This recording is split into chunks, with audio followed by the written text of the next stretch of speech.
many people wanajua mimi najua sababu ya ball, so I have other skills too, so I've taken this aim again to refresh some of the skills that I have, specifically stuff to do with programming and all that. So nimejifungia sana. I think nimekuwa mweupe kidogo. Naona umekuwa niko karibu kushana wewe brown skin. Hebu nisinde ama umepaka zile vitu. Zile za watu wangu wa Kongo zile. Blanda. We mentioned about programming. Is this something that you learned in school, or it's just a skill that is self-taught? No. I would say I learned it in school, but basically the basics, because I did a degree in IT, but hizo siku tulikuwa kampo, vitu zilikuwa manual sana, so tulikuwa tunafundishwa vitu zingine almost outdated. Technology moves very fast, so I've used the basic skills that I had to learn so much on my own, especially stuff to do with programming and all that, because in this programming world, things change so fast. I was last year about a decade ago, and coming back nimepata kitambo tulikuwa tunaongelea tu, I think Java, C++, .NET kidogo before niache, but sasa imekuja, there is a mushrooming, there is a whole forest of programming languages, so you really have to be very keen on what you want to do and you choose a language that you want to learn. And probably that is an area that most people don't know. Unajua watu wengi wanakujua juu ya ball, labda mtu anakujua kindani unajua vitu zingine unafanya, but mimi najua unafanya vitu zingine mingi. But just for the sake of our viewers, mtu mwenye ajui Frank, can you just give us a brief history, just something brief of who Frank Ouna is? Kwanza ni mention hiyo kitu umesema kidogo, then I'll go to that. Unajua kwa programming kuna kitu inaitwa abstraction. Hiyo ni kuonyesha watu what they need to know. Nawe kana kutanaye mambo ya ball, nikikuja hapo nianza kwa mambo kwanza kuandika code za programming and all that, that's boring. So I always show people, there are people who know me from this technical side very well. They even surprised that jamani coach, na mtu coach nikiamana kufanya kitu kama hivi, mtu anajua mambo ya ball anashangaa, huyu jamaa anaweza fanya vitu kama hizi kweli? So it's just exposing what people want to know. Anyway, Frank Ouna is my name. Furo is my name. Ni mwana umequote hapo. Si kwa nini unaiquote? And we will come to that. Eventually we'll come to that. Mimi nimezaliwa Mombasa, area inaitwa Magongo. Okay. Very, very tough neighborhood, so I had a very tough upbringing. So Magongo, the seventh born of a family of 9. Mr. Gilbert na Miss Mary ndo wazangu. We lost her last year. May she rest in peace. Tutakuja pia mambo za biashara, which I learned so much from her. She was the business lady of the family. Okay. Nika-attend Oraimo naitwa Changamwe Primary. Kwa 2 areas za Magongo. Kwa tunajua Mombasa naijua vizuri. So watu wengi wanajua kwa bola wasema huyu jamaa alitokea wapi? Ni kama nilianguka kutoka kwa mti. Nilizaliwa pia nikasoma tu kama vile watu wamesoma hapa Kenya. So nikasoma Changamwe Primary kama class 892. Nikaenda Shimolatewa High School pia Mombasa tu huko. Nikamada 4th 1996. So niko nacheza ball The only thing ni my parents were very, very, I think most of all my parents your time walikuwa very, very harsh. Like in our family I have an elder bro called Dennis. Huyu ndo alikuwa ananiencourage sana nicheze ball. Akikuwa kampo late 80s early 90s, he would buy me football boots, he would buy me shorts and all that. Nicheze ball, lakini Buda naye mazee umekuja home, mazee umeparara umetoka kucheza ball, hiyo ni beating. Buda alikuwa anajua I was very gifted in class. So Buda angeza kuamini huyu jamaa na amekuwa from class 1 number 1. He can waste his time playing football. According to him, football was a waste of time. So naweza sema siwezi mlaumu Buda because eventually hata nimekuja na kuja ball but probably part of the reason why I believe I was a decent footballer. One day you will meet people much than no ball. Kama kana Robert Mambo, akina Osama wanaweza kwambia huyu jamaa alikuwa anajua ball. Lakini sasa alikuwa shule yao ni vitabu tu and all that. And specifically my dad never want to see me anywhere near football, but I played to a decent level. I remember after Form 4 kuna timu kaitwa Garivatex, walikuwa na coach anaitwa Majid. And I think he's since passed on, some big guy. So he had I think he had his scouts, so he had seen me play football and for like 2 years alikuwa anakuja Mombasa hizo tukiza inter school, ananiambia one time alikuja, I think nikikuwa form 3, akaniambia aje nataka transfer shule ukuje usome, tukupeleke hata kaniambia tukupeleke hata Kakamega High School ucheze huko, lakini kuja Saint River Tech. Sasa nikamwambia mimi hata mzae angeweza kusikia kitu kama, hata singeweza kumwambia budangu kitu kama hiyo jo. Nikamwambia tu unajua tena kukuwa na simu ndio advantage so hata ukimwambia mtu nitakujibu unapoambaka sanduku la posta hapo. Waandike barua, but I didn't take up the offer. So I remember I cleared the form 4. Luckily my elder bro was living in Eldoret, anaitwa Dennis so nikaenda LD. So one time ilikuwa tuwasiwajua exam na maza towards the end of the year, so tukakula sherehe tu kama vijana, mwaka kavuka hapo Eldoret Januari, nachungulia nasikia matimu za kwanza tizi, nikaenda River kwanza hapo, ndio kwanza mmoja ujiintroduce useme what wewe ni nani. Au mzee akaniona akasema kijana umemaliza shule na ulipotea wapi? Nikamwambia nimemaliza shule, sasa niko available, sasa naweza piga bo. The story is very important because I think this is where I made up my mind that I want to be a coach. So nikamwambia nenda kupiga bola and all that. Kaniambia fanya hivyo, chukua viatu wewe, nakujua wewe unajua mpira na kila kitu, chukua viatu nini na nini. Nikaenda kwa bro, nikamuungana na bro, nikaenda kwa ofisi ya bro hapo Tao. Nikapewa don, nikaenda LD huko soko inaitwa West, nikachukua gwanda nini nikajiseti. Kesho yake nikarauka tizi bana. Karauka tizi nikafika. Walikuwa na train Eldoret Sports Club hizo viwanja hapo kuna ni 2 pitches kiwanja ya football na rugby zimeshikana. So ile moja kocha hajafika, Singia hapo Mombasa ndio Lalafata ni mbona Singia huko Nairobi. Kasingi Lalafata hapo nini. Kocha akafika. Sema tizi watu kaomba tizi naanza. Tukaambiwa kwa hivyo viwanja viwili tupige round 18. Ndio zimeshikana.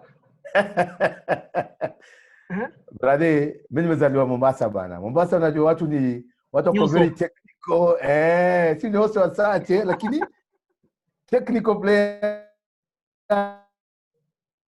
nini, break kuja gamba umecontrol, kikujaje umecontrol, umepiga pass umeenda.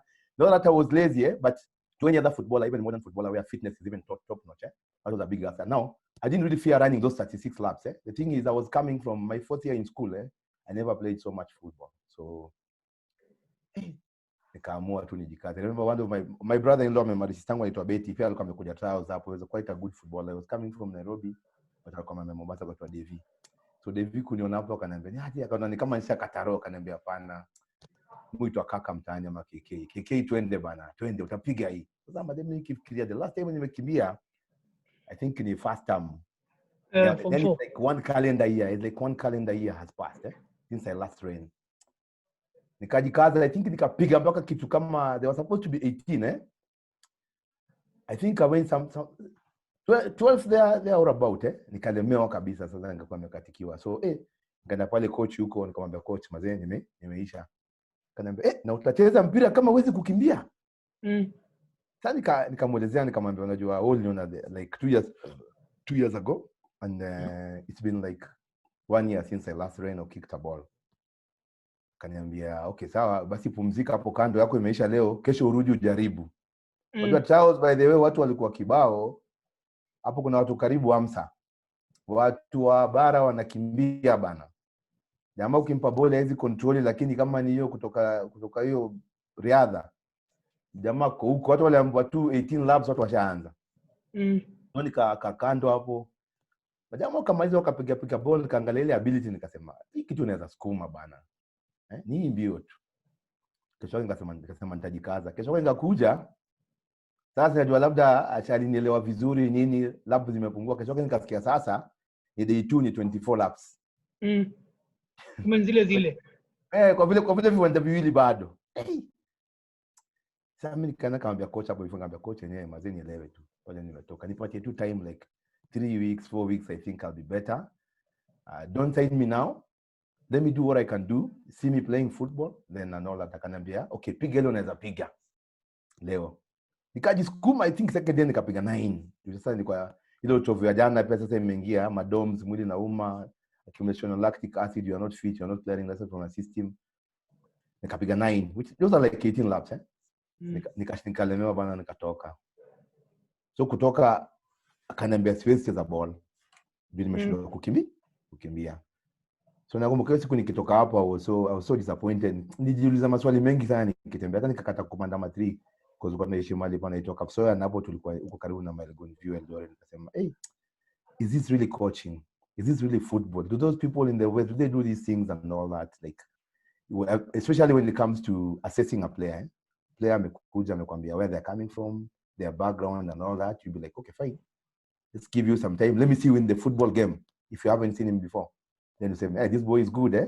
We need to build up his fitness and all that. But that is the time I saw at that very young age, I think around 18 years. Nikasema, let me focus on my education if this is Kenyan football.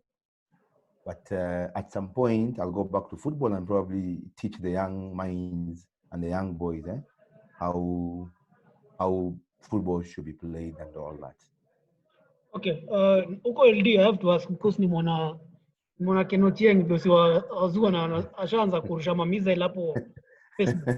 Hapo LD ndio mlikutana naye hapo mu university ama ni wapi? Already ameshaanza kuchongoa anasema umekishakataa hapo. After that you hata amekataa. Anasema umekishakataa hapo. Hakuna stima kwako. Umekishakoroboi. Mwambie hapa ni ngong bana. Unajua yeye hata Nairobi anajua tu tao peke yake. Sasa kitu ilifanya Ken tulikutana naye Kampo mo university. Yeah. Ken alikuwa anafanya law, we were same year mate. Yeah. Ken alikuwa anafanya law, maana ni wakili sasa hizi, mimi nilikuwa nafanya information sciences. Yeah. So that's why I have the IT background. Ken alikuwa kwa game za faculties Our faculties were the smallest. Kama class yetu I think tulikuwa watu kama 30, so we couldn't have a decent team So we used to be combined. Games of faculty Ken alikuwa ball boy. Ken alikuwa jagol. Ken alikuwa jagol. Tulikuwa tunakombine faculty yetu.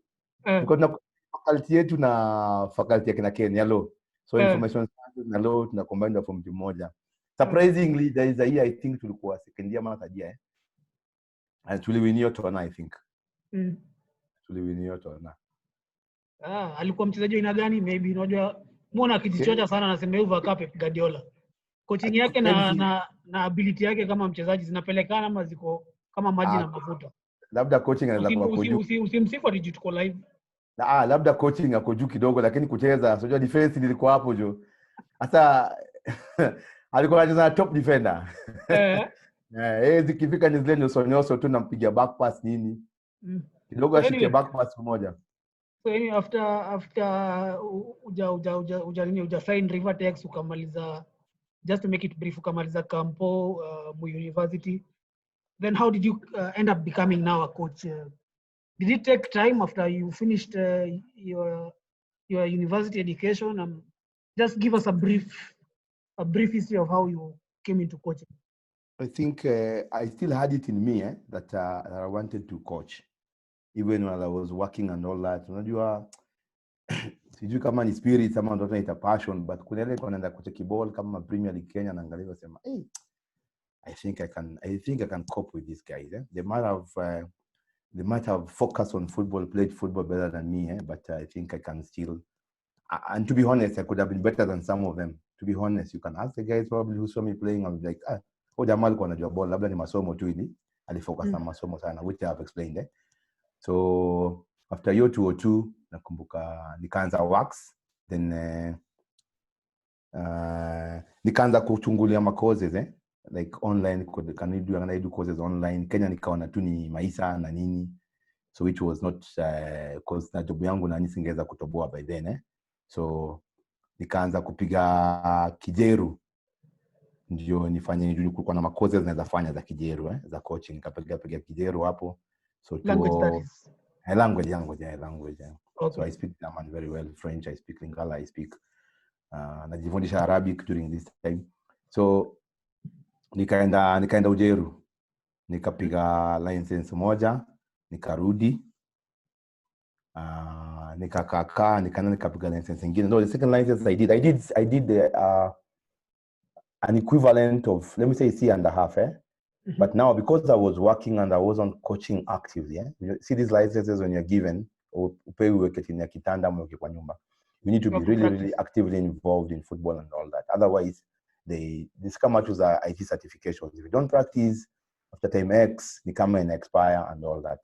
So I tried it, but then I realized I'm wasting my money because I'm studying, I'm going to German, I'm doing these courses, but I'm busy working. I can't coach. So Germans want to see me coaching and all that and filing reports and all that. And I'm not a cheater. Nianze kufile vitu imbo and all that. So nikachukua struggle. So the whole thing kicked off when I met Akwana, and I really owe Akwana so much. Akwana ni chali nime respect sana because sijui kama bila yeye ningekuwa hapa. Of course nilikuwa na passion na kila kitu and it was a chance meeting because I remember kuna timu ya mtaani Magongo ilikuja kucheza na Sofapaka and NSL, the former NSL. I think that was 2007 ama 2007. Then vijana wakapigwa bao, I think walipigwa 9 ama 7 pale Reru. So nakumbuka half time coach wa hiyo timu ni makocha walikuwa amenicoach nikiwa kijana mtaani.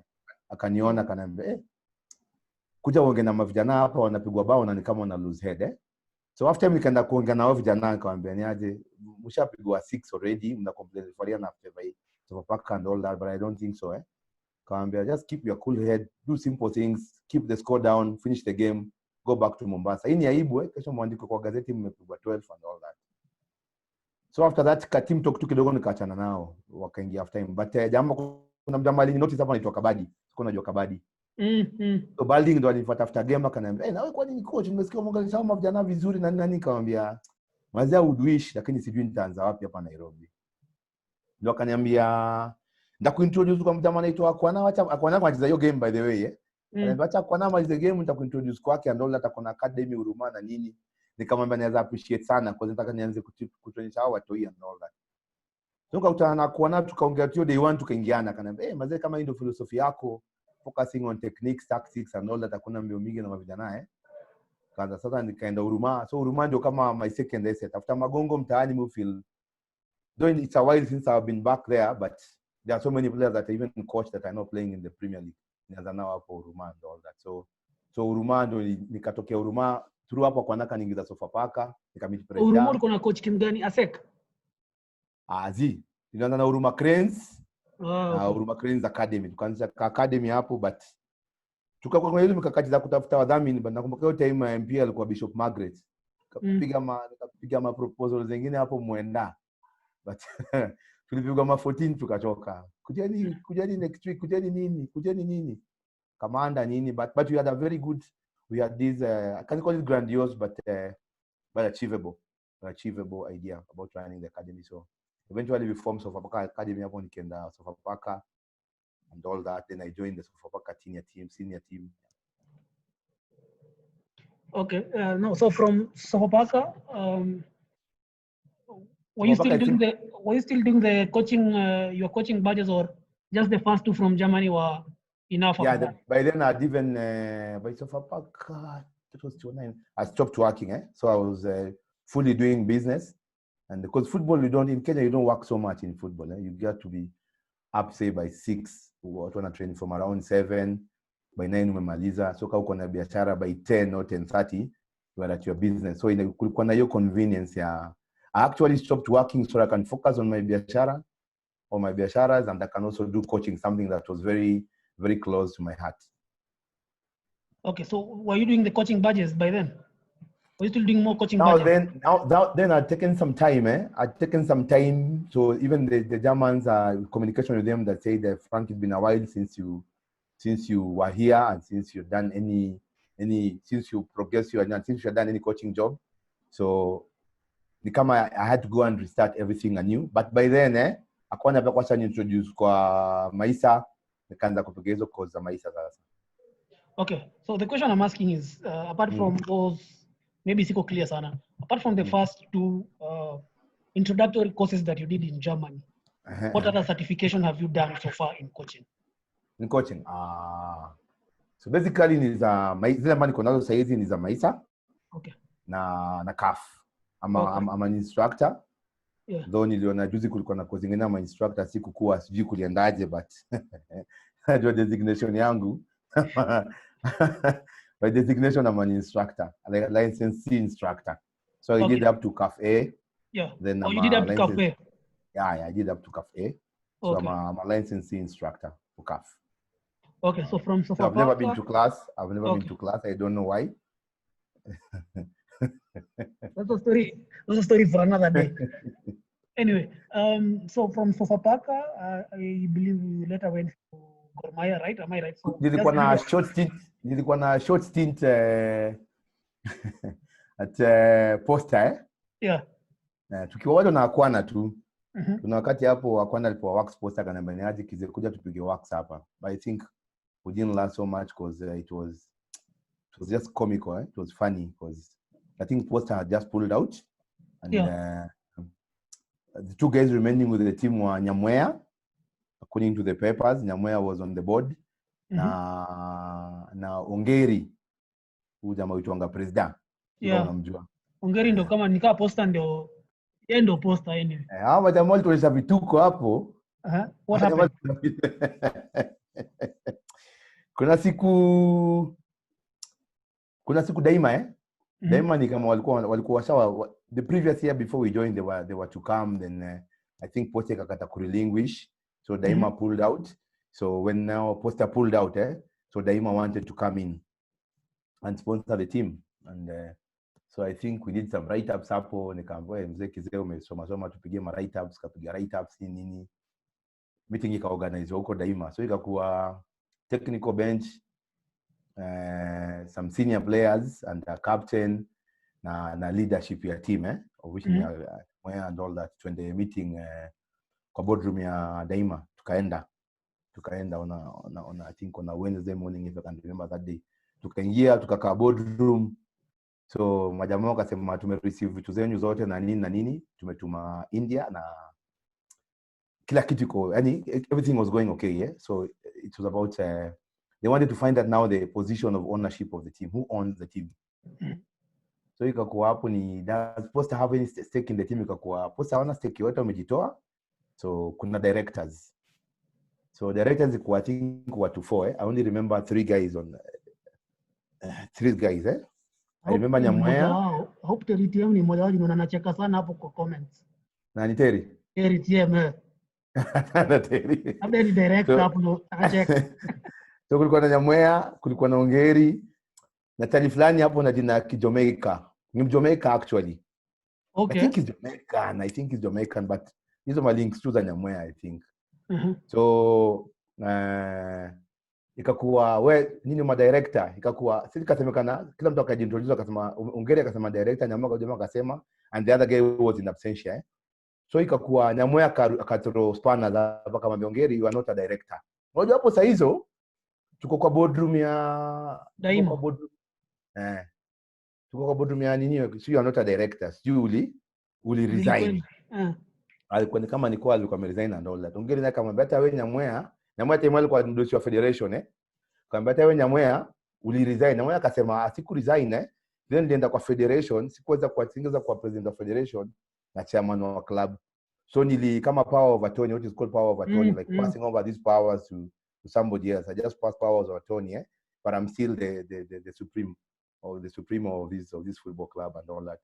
So unaweza imagine hapo boardroom, nakumbuka Pascal alikuwa amejam sana, tulikuwa na Pascal huko. Kina Kwana walikuwa tumejam, mama jamaa ameanza kubishana kwa boardroom bana na mkono wao na ma potential sponsors and all that.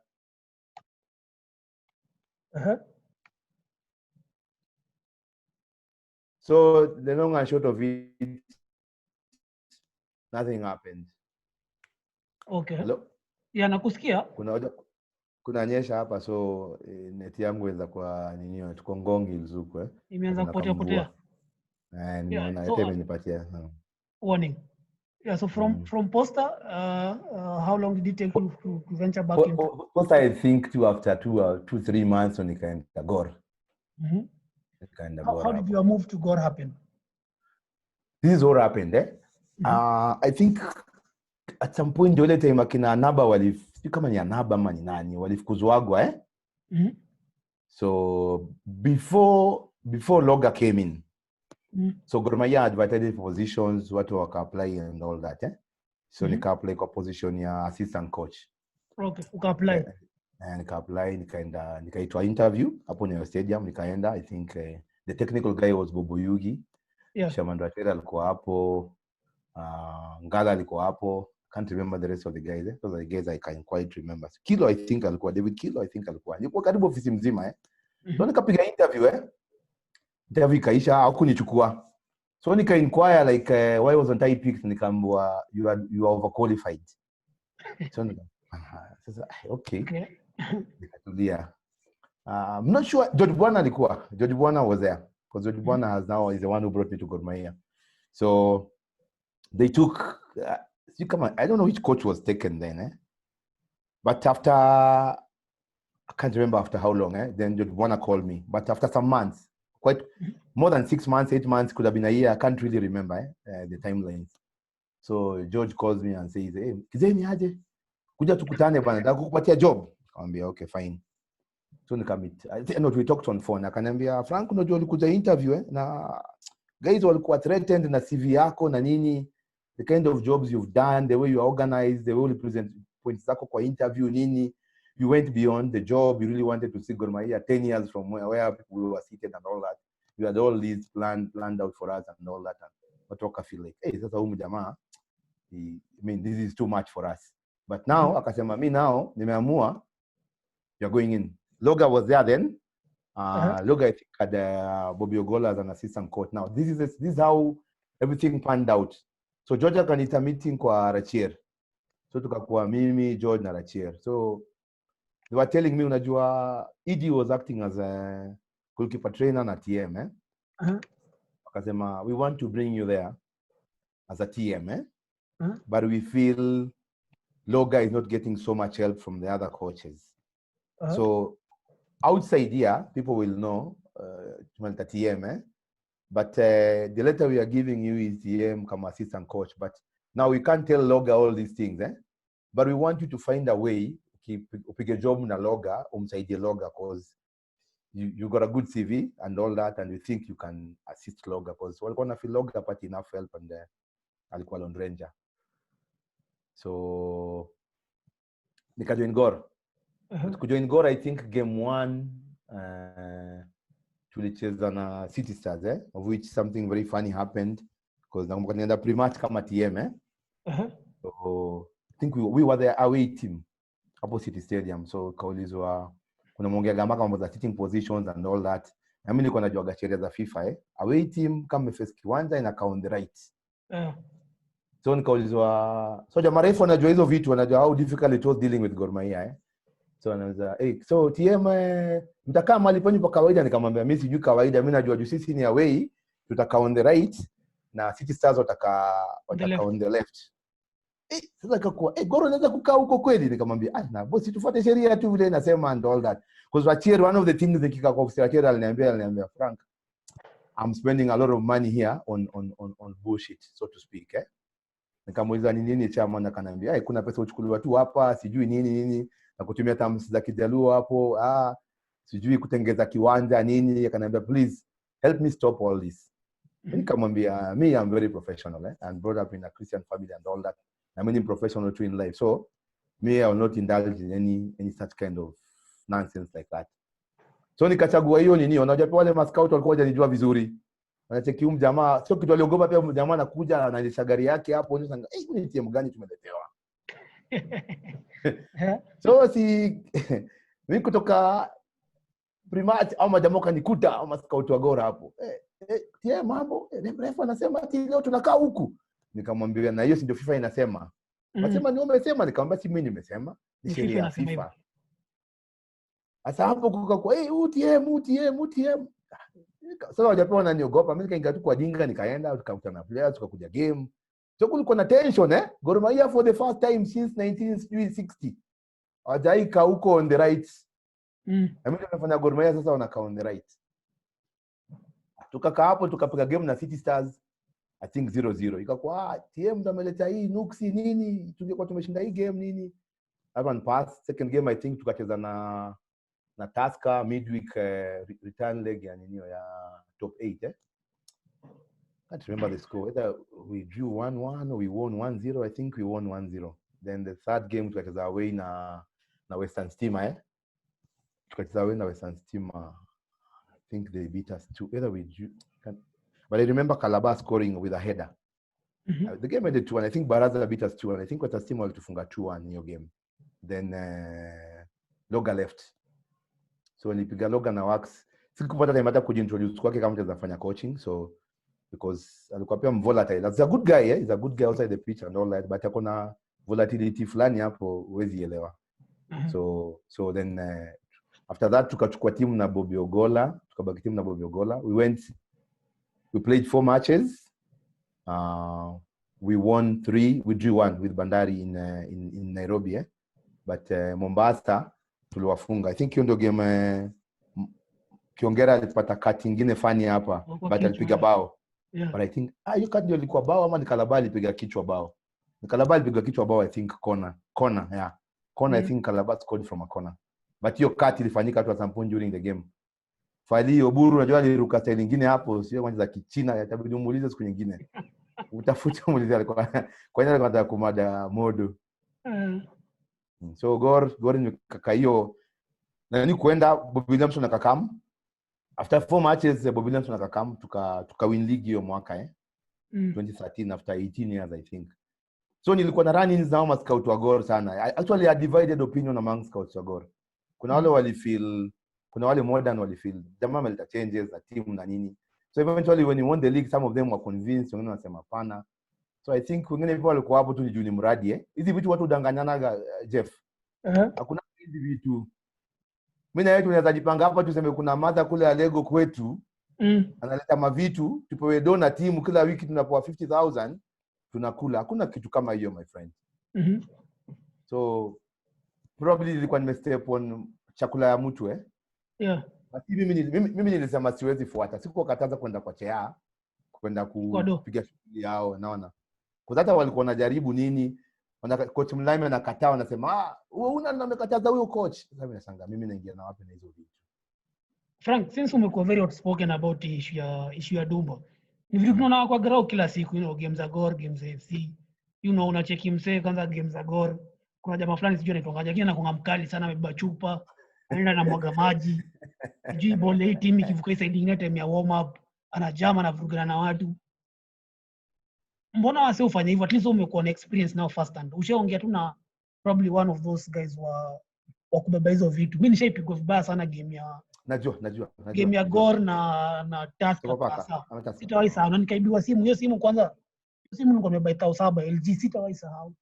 I had saved a lot to buy that phone. I used to know only for 2 days. Hiyo game I think ilikuwa midweek. Na funny thing, hiyo time nilikuwa nimeenda kuona game, hata sikuwa nimeenda kucover game. Nimeenda tu kujulikana hiyo time kwa Shirisa. Ni karibu na home, Gor inacheza na Tusker, which is a very good game. Hata tu niona hata sikuwa job. Manze nikagotea mtu alikuwa huko ndani, best yangu photographer anaitwa Jijo. So nimemwona kama anagota, sasa narudi kwa nini kukaa. Narudi kwa stands kukaa. Masti wazo kanifora mimi sasa mimi nimebeba Dumba. Juu sasa nimeenda nimekaa. Kasa ni kubwa na ni midweek games hakuna wase wengi. Nimeenda nimekaa tu hapo. Kwa mimi nimebeba Dumba nikapigwa vibaya sana. So nikitumia sielewa. Does it work, and have you ever even spoken to one of those guys since umework now hapo? Sema umework na watu wa Dumba, but umekuwa na first hand experience now hapo Gor. Mentality yao inakuangaje? Mimi in a nutshell, and allow me to use foul language Yeah. That's bullshit That's bullcrap na ni watu wengine niwaikuwa na kikao nao nikamwambia kama tunabelieve hizi vitu basi si tukae tu kwa nyumba basi alafu tukuje tu match day na tushinde hizo vitu na nini tupige tu watu mabao tu because and all that. But anyway, it's a belief system and I really I can find fault with them, but I can't stop them believing in what they believe in. It's a belief system the way una believe kuna God, na kwa jamaa na believe hakuna God, unaona? Yeah. So anaweza kukuja hapa na sema mjamaa naomba, mjamaa nafanya nini? Au mjamaa afanye ile nakwambia pia ni vile niliwaambia si tukae nyumbani kuja tu win game, wakaniambia na mbona nyinyi mnaombaga before game, basi si mkae nyumbani mkuje muombe Mungu mcheze game ushinde. Nikamwambia okay, tunaweza kata kuomba. In Europe after all they don't pray before the game. We can't even say we don't pray before the game. Hakuna mahali Mungu amesema lazima ombe before game. Yeah, sure. And we can stop even praying if you think tukiapa wala tukiomba hapo. Everybody can pray in their own houses. Tukuje hapa tupige ball na tushinde, but mimi, that's why I told you a divided opinion then but by the time I was leaving after I've left and all that, I've made quite a number, and I said, man, you are very professional about everything you are doing and all that. Some of the things like ulikuwa unapata nikuja pale napata wachezaji bwana wanakula ugali bana Gor Mahia bana before game lunch. Hizo I think ndio zilifanya kulikuwa Logan na I think na sweet coach fulani hapo before hiyo mwaka ilikuwa imepita before ni come. Hiyo wachezaji walipelekwa Bama ile game walijiona Thika kama walifungwa Thika. Ilikuwa Gor hiyo time. Hiyo time I think Tomo Gono ndo alikuwa TM ndo aliopeleka Bama kwa night. Kati ya ndani vibaya sana. Sasa na mambo za ugali na nini hizo, sasa ukiangalia modern sports science and all that mzaji atakuwa tu mzito kwa uwanja and all that. So one of the reason that pia tulikuwa nakosana na watu hapo ilikuwa ni story kama hiyo. Wachezaji siku hizi hawakuli ugali. Wachezaji so mtu anakuambia unajua Urama alikuwa ameninio Urama ameanza kukonda. Naambia Urama kwanza amegrona wali tu Mombasa bana. Ati tulimtoa huko kwa wali amekuja hapa kaongeza mwili, nyume umemrogeza kwa wali, nikamwambia kwa nyumba yake na on match days sijamkataza kula ugali. Lakini on match day mpaka ile tulikuja na very strict nutritional regime on match days. In fact, we never used to eat. We told players you eat in your house by 10.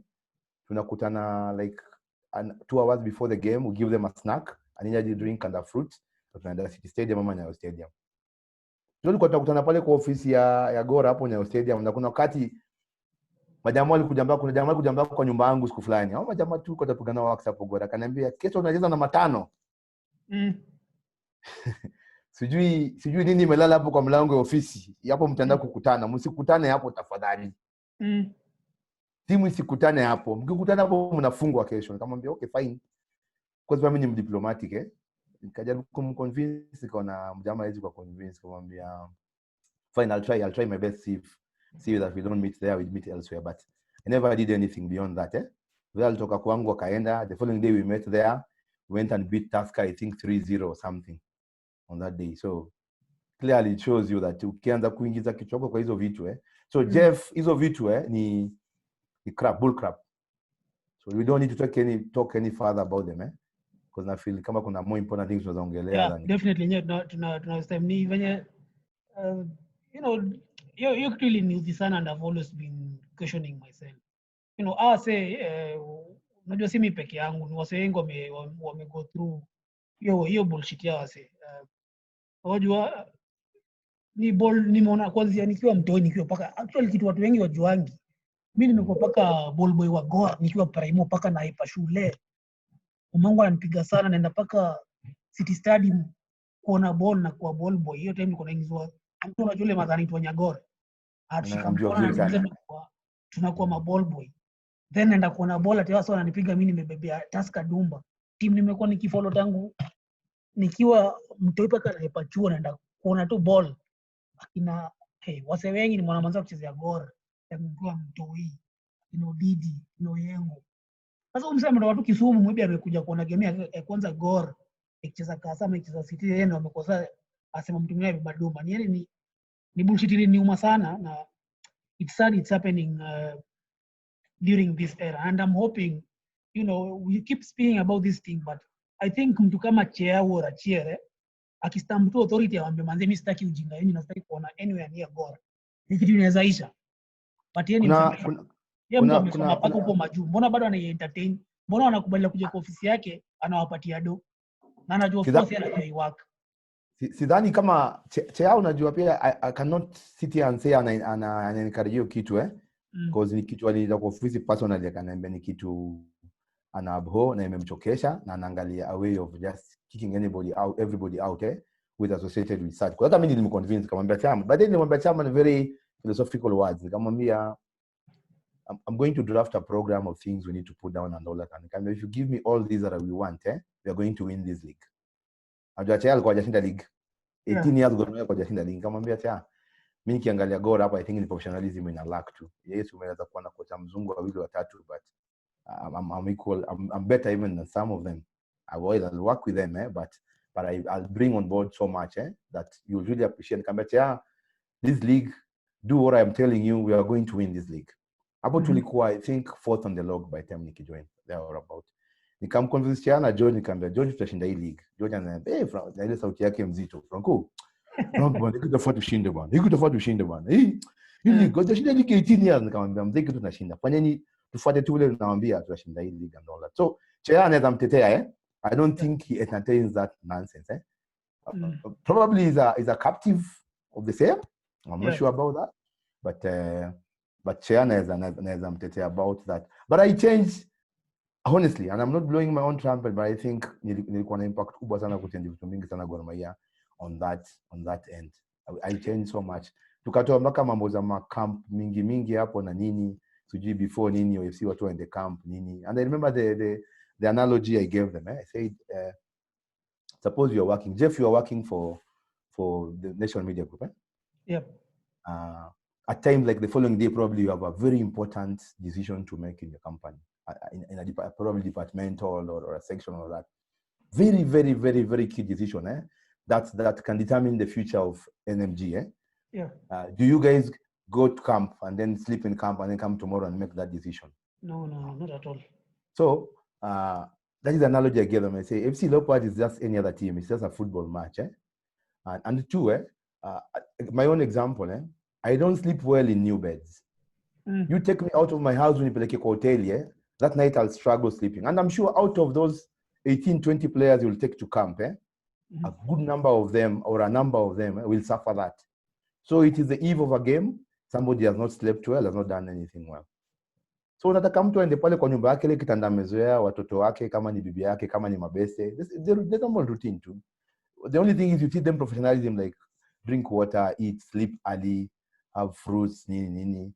On the match day in the morning, have a good breakfast, have this. There are some players I would tell them, send me pictures of what you're having for breakfast.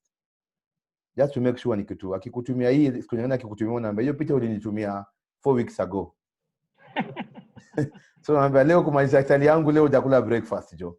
Na ile pesa ya mkomenda camp, time zake tunachukua so 3 tunawapata tunawaambia, hii ni yako ya breakfast kesho and something before the game. So kula breakfast na lunch, then kuja kwa ofisi utapata energy drink, utapata snack na upate fruit. Na half time kuna fruit.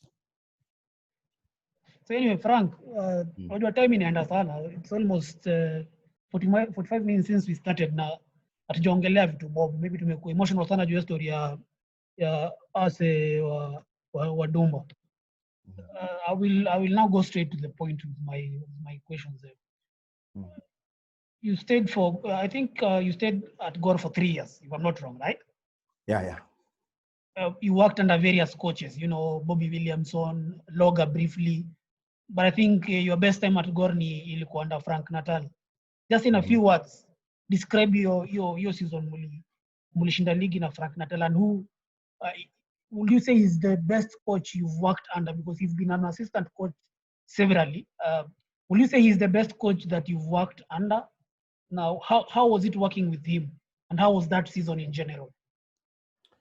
Tuliwin titles mbili na Natal 2014 2015 you are unbeaten so 2014 was quite a struggle unajua kitu, but we'll still go back to issue of mismanagement in the game like you win and that's the reason why I left Gor Mahia at the end. I'll also tell why I left Gor Mahia, because I think after 2013 we lost quite a number of players I think Rama was one of them. I mean, in the interest of time so but the weakest team that we won the league with was the team of 2014.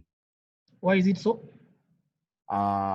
Player by player, we were not very strong. That is the time I think we had the like of we had signed the like of this Ugandan boy kwa ito nani mana jamaa mwingine hapo jo defender I think ni striker huyo hata somebody Semazi tukaka na Semazi. We had quite young players like Angelo, Angelo, and they were having game time so I'm not taking anything away from them. I'm not rubbishing their standards and all that, but comparatively in the three titles I won at Gor Mahia the second title we had a struggle. It went to the wire It went all the way to the wire, and and we picked Sofapaka on the final day of the season. Tulifunga Ushuru 3-0 Kisumu. Ile game Rico, I think first half it was 55 minutes, eh? Yeah. Ile game Rico linakupanda kwa fence. Nasikia jamani alia first half ilipigwa 50 mpaka Gor tukafunga Rico kalipiga hiyo opener. Hiyo game iko na funny story fulani hapo siku anaweza ongelea. Na unaweza mention tu briefly. Hiyo game this is see like tunaanza kuuliza ule gain nini na nini. I understand the game kitu important sana kwa hiyo game, that particular game. On the eve of the game one of the dependable players but very young in his first season at Gor Mahia, but he had played literally all the matches, got sick. Tukio kwa hoteli Kisumu. So doka akakuja huyu doku wa Kenyatta Patrick Opio, doctor hapo Kenyatta, he's a doctor actually. Akakuja akatuambia coach inabidi mwanze kuplan, otherwise this guy has been sickling now for 2 hours. Tulikuwa tumekana Nutal mahali kwa hoteli tunapiga mike zetu moja mbili, tukipiga tu story, tulikuwa tumaliza kazi yote, tunangoja tu game kesho.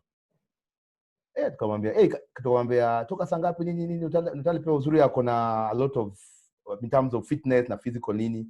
Akamwambia symptoms zinakuja ni kama ako na infection ikakuwa after kama anawa bado hajakuwa poa, kitu kama saa 4 usiku hivi kakuwa akimbizwa Aga Khan. Mjamaa akimbizwa Aga Khan. Jamaa kukimbizwa Aga Khan, but doka kiwoko tunaongelea na simu anasema coach plan nini otherwise. So mjamaa karudi. Akasema tukauza mjamaa kwaje, akasema mjamaa ataweza kucheza kesho. So the guy just passed us with the doctor. So tukaangalia kwa week na nini. Akasema ataenda pumzike. So plan otherwise.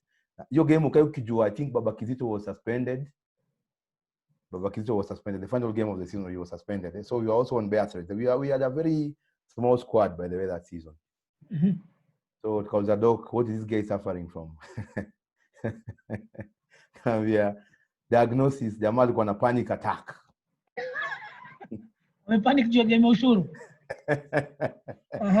Jamaa alipanic juu ya game ya Ushuru bwana. Sasa ilibidi tucheze na veteran fulani hapo. Huyo kijana ilibidi tu akae tu terrace hiyo game. Okay. So that was the diagnosis. So it tells you that sometimes when you go for big matches keep your eye. Unajua Gor alikuwa shatoka ile Guinea wasekao. Kama kuja title ya pili, Kisumu imejaa hoteli yetu. Guinea waserite. Imezungurwa na mafans wa Gor Mahia wanaimba. Mafans wanaimba wa Gor Mahia wamezingira hoteli. Tulikuwa theater ndio Sunset ama ndo nini hoteli. Iko by the shores of Lake Victoria huko chini. Kwa tumejificha sio hata walijuaje. Walikuja hapo nje ya gate mazee wanaimba mazee karibu. Sasa hata wachezaji hawezi lala ndo. Anyway, that was I think the most difficult of the three. Then went to the final year and Nutal, you were unbeaten. I think you were the best team then. Okay. The best team there. But I asked you, how was it working under Frank Natal? Because in my opinion, but you can tell me otherwise if you think so, you seem to be very close to him. You seem to have a very good working relationship with him and a chemistry. Would you say that he is the best coach you've worked under in your career as a football coach? I would say, you see, I have had the good thing with me as an assistant coach. I've had very good relationship with my seniors. So people say probably because of my academic background. I'm equally very close with Bobby. Very, very close with Bobby. Equally very. Williamson. Yeah. We meet quite oftenly from time to time. He's still in Kenya. I'm also close with Loga. In fact, Loga is so close to me that when Loga came to Leopards and wanted an assistant coach, Loga approached me and asked me, whom can I get as an assistant coach? I told him, get Akwana. Then Loga got Akwana. So probably I decided to get some Kono kwa Akwana. So I'm also close to Loga. But I think I'm closest to Nutale because I worked with him the longest. And we shared so much together. I mean, Gor Mahia was a lot of suffering. So we suffered so much together while at Gor Mahia. Actually, I was coming to that. What are some of the challenges that you faced during your time at Gor Mahia? Just briefly, because now tumebakisha 7 minutes, itabidi pia tumepiga another 15 minutes until Gor ifunge pia ndo tumalize show. I think the biggest challenge ni to mismanagement, so the finances hapo na nini.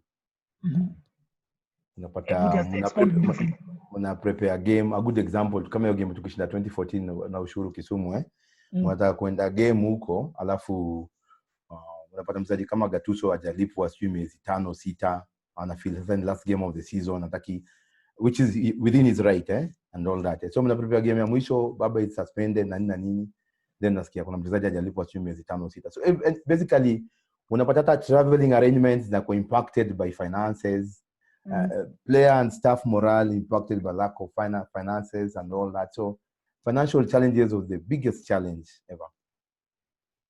Okay, nanyongwa bwana, sijui nichukue maji kwanza, lakini acha tuendelee tumalize.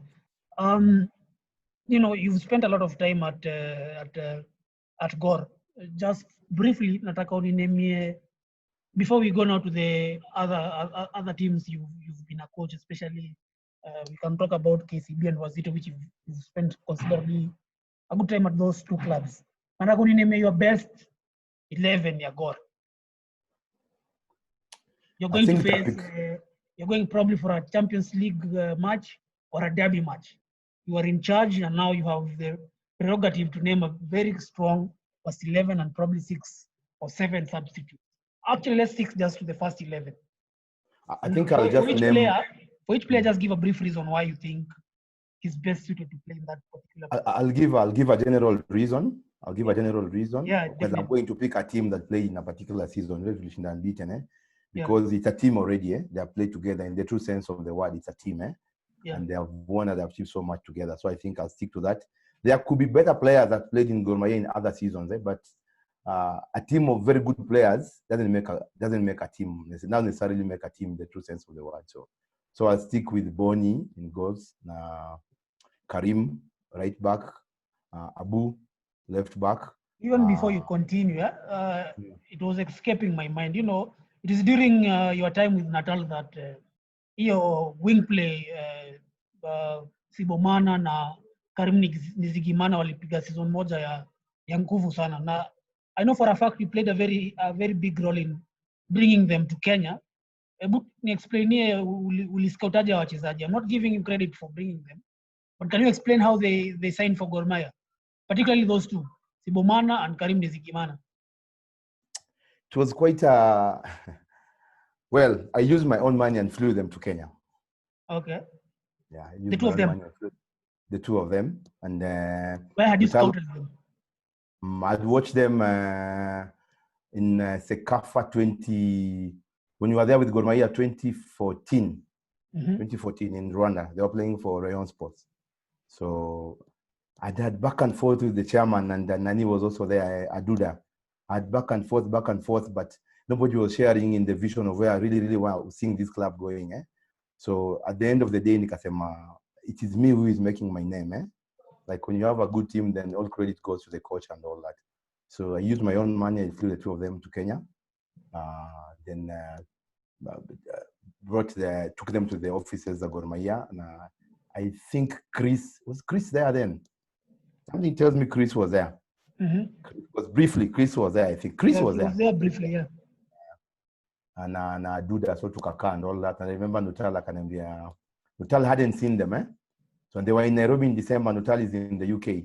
So Nuttall pia akasema, don't sign them until I see them. Nikamwambia, okay, fine, you're coming in January. We need these guys signed before the window for CAF registration is done, which is always some date somewhere around December.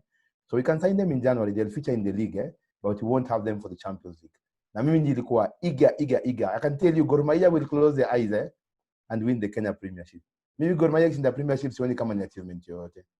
Gor Mahia should be playing in the big leagues up Africa and in dominate Africa. Kenya, they can even say close their eyes and they'll win the league. Trust me, they have got the best players around. They have got the best fans around. So we didn't sign them in December. We signed them in January. So I had to send them home again. Then again, I brought them back again. Did you ever recover the money used to fly them to Kenya? Nitajibu na Kijerumani 9. Okay, anyway, tuendelee na squad yako. Umesema Boni kwa post, Karim na Sibomana kwa right back na left back. Stoppers. I'll just stick with the team that played. I know I could have brought in Calabar there, but I'm sticking to this team because I played together and they were used to each other. So I played still Musa and Shakava. Musa on the left, Shakaba on the right. Then midfield, we used to alternate Gattuso and Aucho 8. We were playing with 2 midfielders most of the time. So depending on the game now. If we felt the threat was their number 6 player, we will play Aucho as number 6 and Gattuso as number 8. Come 10, because Gattuso is like a police dog. Kimwambia number 6 wao ndio. But that guy has been grossly misunderstood in Kenya. He's a player that I really rate very highly. Gattuso. Yeah. He's got my utmost respect. Anybody who has worked with him, they'll talk shit about him, but I really, really respect that small boy, that young boy. Kuna jamaa anaitwa Mariko na watch show, ni jirani yake, atamfikishia salamu. Huyo kijana anajua ball na amekuwa misunderstood when somebody stands up and fights for the right. Pata watu wanakuita, but so it depends on who was a threat. If their threat was the number 10 player, then we'll push Khalid Aucho to play in front of Gattuso. Gattuso plays holding. So I'll play the 2 of them in the midfield. Then winger on the right, Innocent, the Kenyan Ugandan boy. Innocent nani? Gandon jamaa Busia, nimesahau jina yake. Alafu on the left Ali Abondo, cutting in na nafunga. Then the 2 strikers, Medi Kagere na Olunga. What is your best moment at Gor Mahia? Kuna game juzi jamaa ameshare na mimi.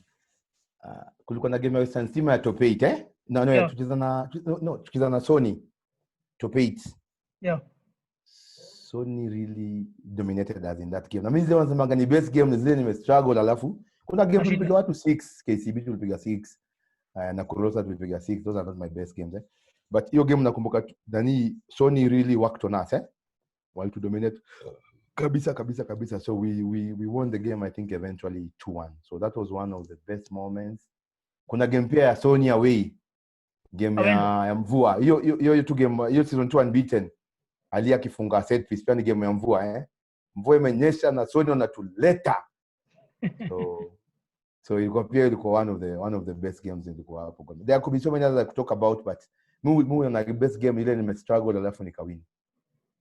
Otherwise that team was always winning comfortably. So if you have to pick comfortable moments, then there are so many comfortable moments. Team yako Gor, hili swali lazima niulize. Team yako Gor, of course kulikuwa na wachezaji wengi regular experience, but kulikuwa pia na some few youngsters.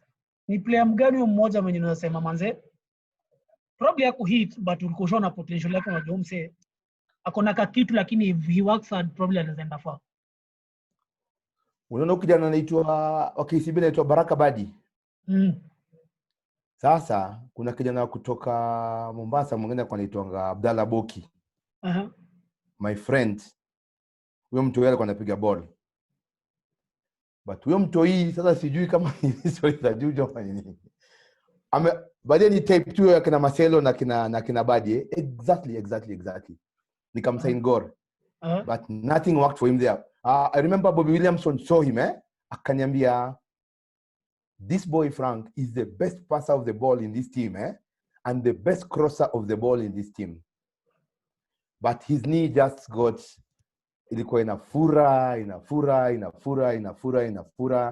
Baka alikuja kata. He never, I think he only played, kama alicheza labda ni hizi ma FKF Cup.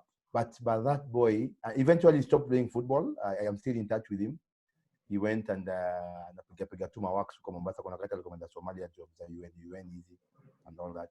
But that is one of the boys that I felt should have, I mean, angeweza ku injury permitting, angepiga ball. Naona Frank leo manzi umejenga jioni ya nani ya Ken. Anasema utupige story ya Esperance, anasema ni one of his favorite stories from you. What really happened Esperance?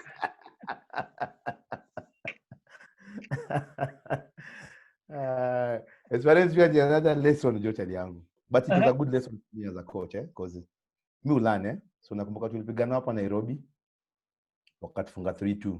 I think kulikuwa na 2 very schoolboy errors from goalkeeper, tukapigwa 3-2. So nakumbuka tukikana Bobby Williamson was the coach. Tukana yeye kama Bobby. Hii Esperance imekuja hapa Nairobi katupiga 3-2 na tumewapatia bao 2, So mimi na feel tukienda huko kwao, tunaweza ngangana majamaa tunaweza kwao.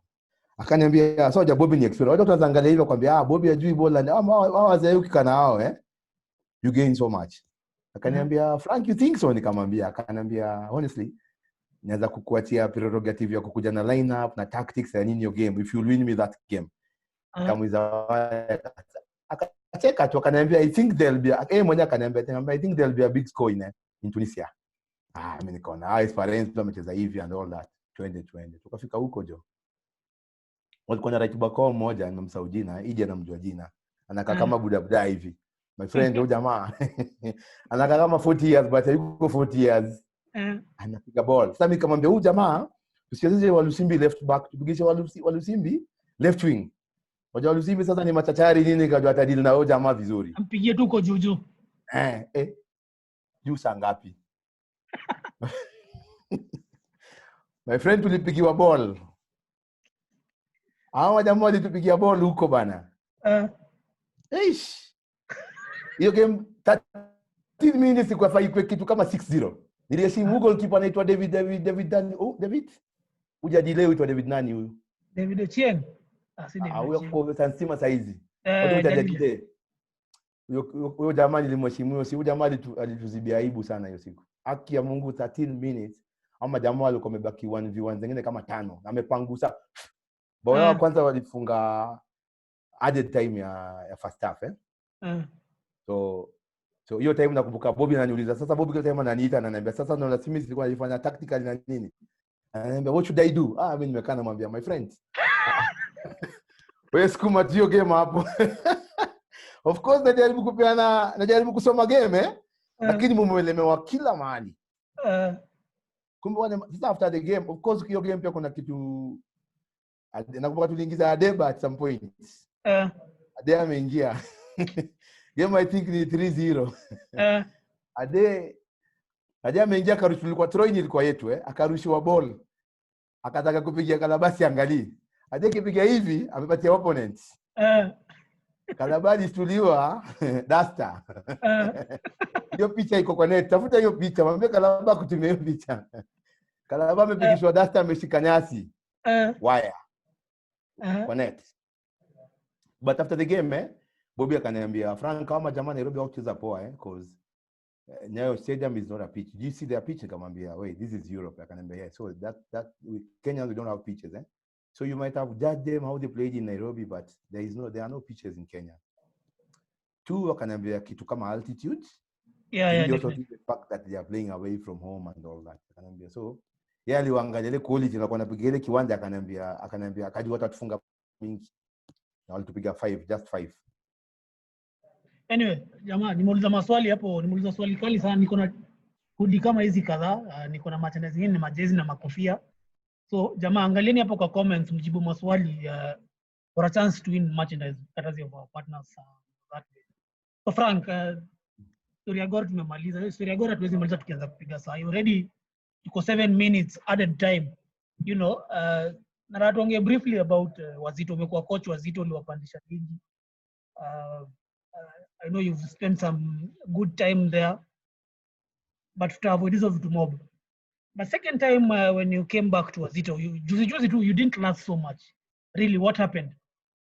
Even before we go to your promotion, you promoting them back to the KPL after a very long time. What really happened this time when Wazito then after a few weeks then you're no longer there? What happened? Unajua mchezaji Gablo mchezaji Gablo na hiyo ilikuwa ni kama knockout.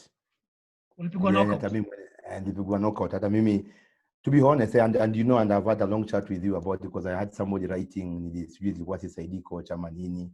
Stewart is a very good friend of mine. We talk today, we can meet. Na ni yule namspare Stewart pia ni buda. Azampelekea corona.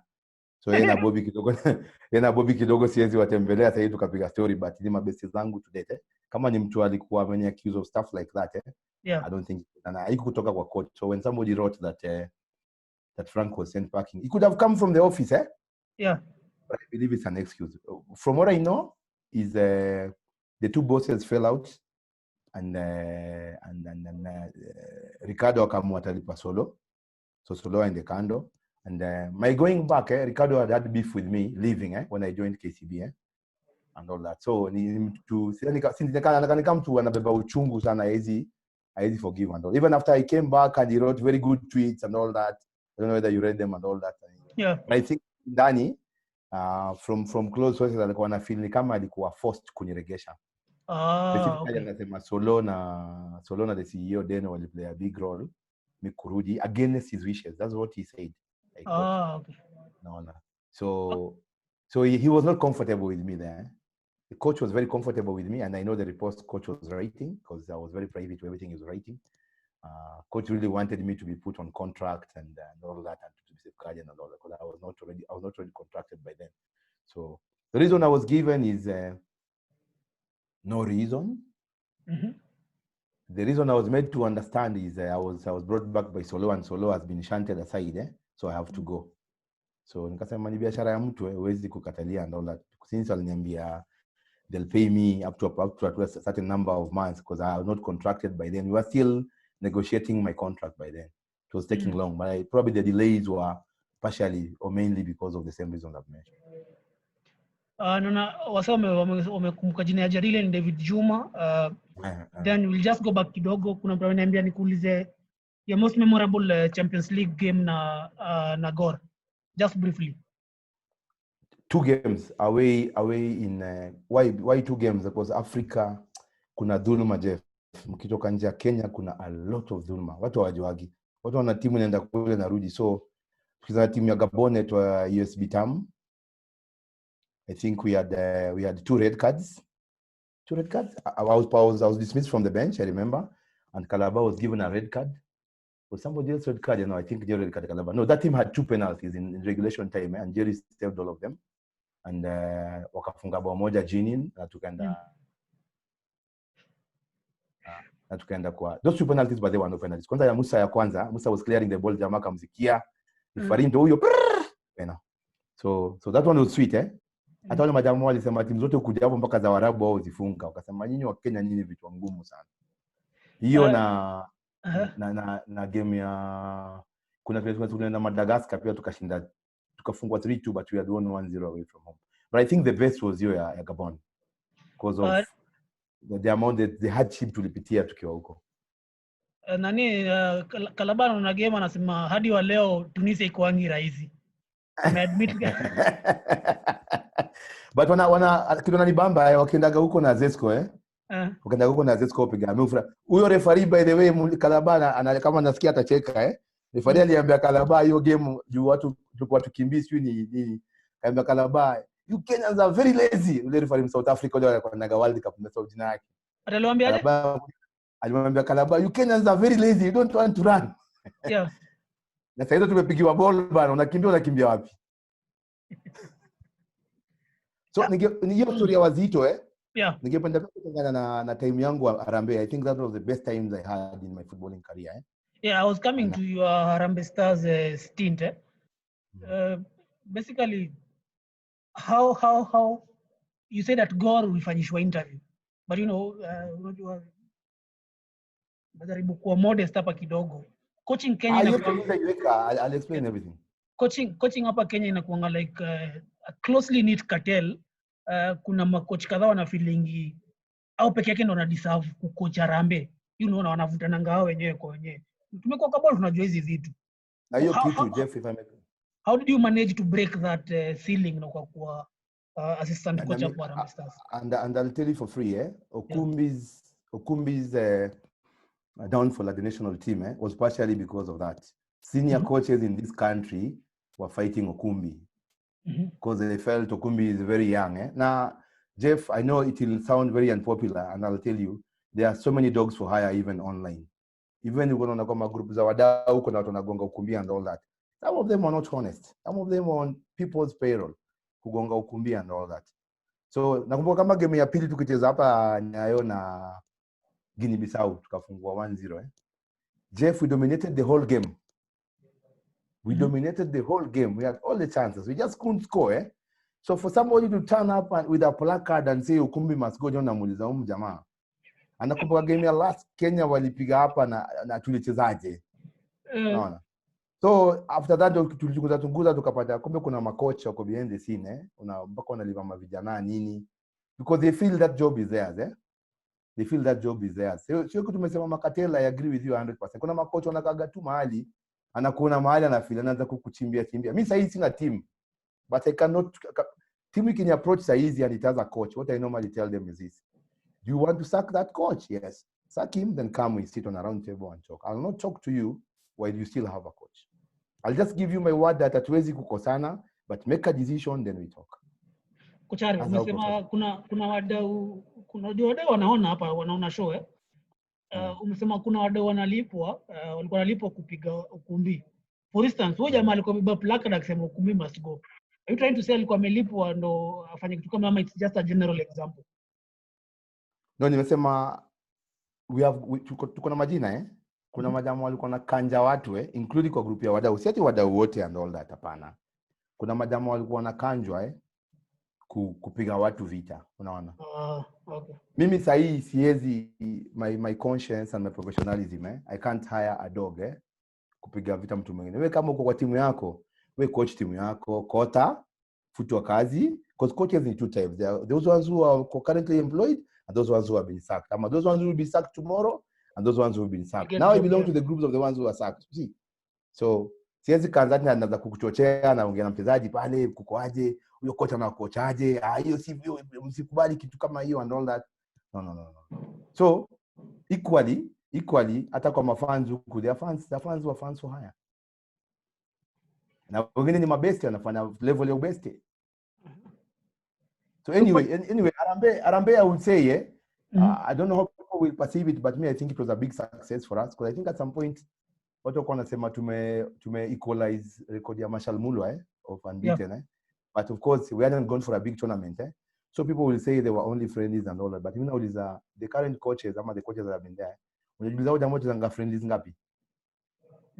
Kwa nini wana avoiding friendlies? Their coaches even have left their jobs at the national team because ameambiwa next week unaenda piga na Egypt friendly. Jamaa anasema siwezi, anagwaya, ana resign. So national team ilikuwa poa. Nakumbuka one of the memorable games ilikuwa hapo ni away DRC Yeah. Ile game Paul Wera alifunga ile. Hiyo game I think tulipiga pasi 8 passes bila Congo kushika ball mpaka nanya. But mtu atakwambia bado hii team haichezi ball. But you go and review that video. I have it. I can send you it's a very short clip I'll send you, na utaona 8 passes build up kutoka kwa Kalaba tumewin ball pap mpaka kwa were mpaka goal ndani. But the funniest thing kwa hiyo game ni naomba tukienda hapo national team, Ukumbi is the one who appointed me, who gave me the job Ukumbi is the one who gave me the job. That's how I went to the national team. So we were very thorough with video analysis and all that. And you know, Congo was not sio mchezo Congo was Congo walikuwa na squad bana, walikuwa na jamaa wa kina Bolasi, akina jamaa wa Bolingi, walikuwa na Chancel Mbemba, walikuwa na Mpoko, walikuwa na squad. So walikuwa na kulikuwa na tukianalyze game tukasema Congo wapiga watu mabao sana wachezaji. Tukaangalia video game kama 4. Ikakuwa center back on the right Boda anaitwa Joel Kimwaki wa TP Mazembe. Tukasema huyu ndo muwiki kwa build up. So tactics ilikuwa tuala ball iende kwa huyu jamaa alafu tuanze kupress hapo.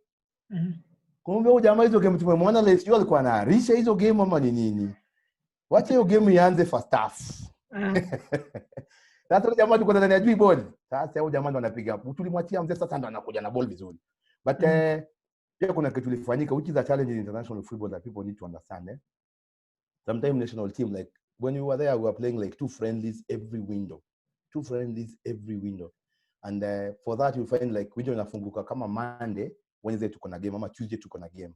Kama hiyo ya Congo I think it was on a Tuesday. So I remember tulianza na Olunga number 9 na Rama number 10, alafu na nani number 8 Gonzalez. Now the 3 of them hadn't trained with us. I think only Gonzalez trained the last day before the game. Now we couldn't do tactics because my reporter na wa Congo wako pale. So just to shake off to jet lag and all that. So tactically first half we didn't get everything right because Olunga was coming from Sweden, I think. Sweden ni madam wa 442 ameamini kupress juu na kila kitu So I remember I did the tactics and all that. Olunga nini to defend hapa nini to chaboli and the huku to press up and all that. But game ilianza. Unajua football lazima ufanye vitu vingine practical. But we don't trust players so much because Player unajua si coach. Unaweza mwambia kila kitu afike. So kwa game ikianza, Olunga anaita Rama juu. Rama pia alikuwa train na sisi. So wanaenda juu, wakienda juu, Teddy naye anajua atafai kwenda juu. Teddy naye anabaki chini. Ili au majamaa wengine ambao tuko nao Kenya wanabaki chini. Kuna shimo katikati yao. Kuna mjamaa alikuwa mvaji namba 15 mweupe anakaa kama Mwarabu. Huyo mjamaa alitumaliza first half yote. But tukaenda second half tukarekebisha, sasa second half tukadominate. Sasa Kongo wakakuwa wanapita na wide, tukaforce sasa wapite wide macross na nini. So tactically, I think tactically, but we were very, very much on top of teams that time. We went to Zambia. I don't know, remember the last time Kenya went to Zambia and got a result. And Zambia equalized the last minute of the game. Went to Congo and won. Went to Uganda, drew. You see. So we brought Congo here. Congo, before Congo came to Nairobi, unajua kitu walikuwa wanaambia president Nick Mwendo wewe president wao. Aliforce lazima acheze na Kenya. Kwa sababu alisema hawajaifungwa Kinshasa. Before hiyo game ya Kinshasa Ukumbi alikuwa anacheka. Juu tukipiga warm down tukipiga hiyo shake off before the game Ukumbi kama tupatia duties. So I think after Mike kama ameshauri bila ball na chukua na pigisha out na ball warm up Musa anachukua nafanya kitu na Kamau. So Ukumbi alikuwa anaangalia ile big screen. Hiyo big screen hapo walikuwa wanaonyesha tu game DRC wakipiga streak Ivory Coast 4-1. Madagascar 6-1, Cameroon 4-0. Alafu wanapiga zile fimbu. Ukumbi wana after tupiga tizi Ukumbi anacheka na ananiambia kocha kesho hapa ni noma. Na wao kwa nini coaches? Ati ama jamaa wametokea video hapo na tuingiza baridi. Ati timu zinapigwa tu 6, 4, 5 na tuliwapiga 1-0 kwao So huyo president wao aliforce Nick lazima tucheze na yeye.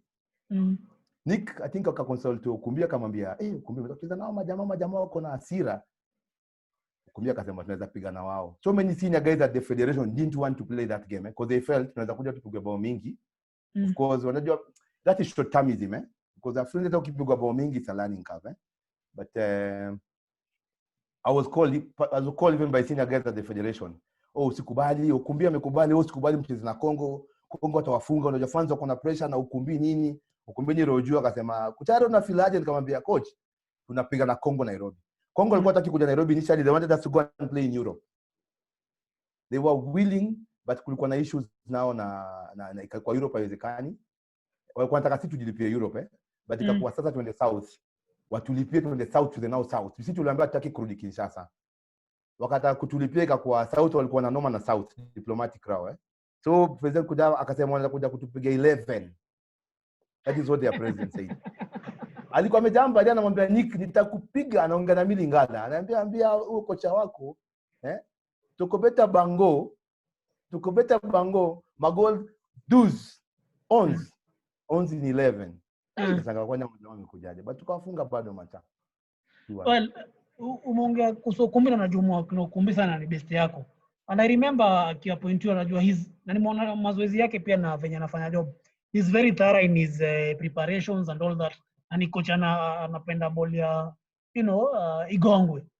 But from your end as a coach, mtu mwenye uko na experience ya coach na umesomea umewaka na Ukumbi closely as his assistant, what type of a person is he football-wise? Yeah, ni coach wa aina gani? And what makes him tick? But of course Harambee Stars umesema wadau walikuwa wanampiga, kulikuwa na senior coaches walikuwa wanampiga, probably hakuwa na time mob sana, but we could see some ni venye tulikuwa na luck tuseme, but we could see national team kuna venye ilikuwa na some order. Na wadau msinipige, mimi nasema venye nilikuwa naona at least nilikuwa naona kuna venye alikuwa anacheza exciting football, probably venye alikuwa very young coach wako anapata ile respect na deserve, but now from your end baadaye sawa. Kuna wengine ambao washaanza kupiga wanasema ati unasifu timu inapiga 8 passes unasifu watu hata 28 passes. Na mwingine paka amesema ambia kina Tito Mlamo alikuwa anapiga hata 30 passes na huko anaongea. But anyway, we are speaking about Ukumbi. Wewe kama best yake, kama coach wake naye, what type of a coach is Ukumbi? Kwanza mimi ongelee mambo ya passes tu kiasi. Unajua nimesema tu 8 passes because kulikuwa na ile impression that watu puraga ball and so I just mentioned that not because there were too many but somebody must put it into context. Hapo ni Kinshasa DRC Yeah. Hapo DRC. My friend, unajua people are talking, jamaa anaongea amekaa kwa sitting room yake, the fathers ameenda ni hapa City Stadium watu but Ukisafiri huko mazi upatiwa animosity upatiwa animosity na uangalia hapo dia sijui Cameroon walipigwa 4, Cote d'Ivoire na Drogba amepigwa 3. Kitu fulani ilipigwa 6 alafu mwende pale mpige ball hivyo But anyway, I cannot argue with everybody. Sometimes probably my anyway, to go back to Oku ni coach moja mtara sana. He's younger than me, age-wise, but ni moja mtara sana. I learned so much. I'll stop learning when I'm dead. Jeff hata leo ukipata works uniambie tupige works, but I'll still learn something from him. So he's very thorough, he's very methodical in his approach. People may not like his body language and his voice. No, wengine wanasema sauti yake sijui nini, but hao ni maumbile. But ni jamaa mtara sana. I think we ran that unit very professionally, because in terms of analysis na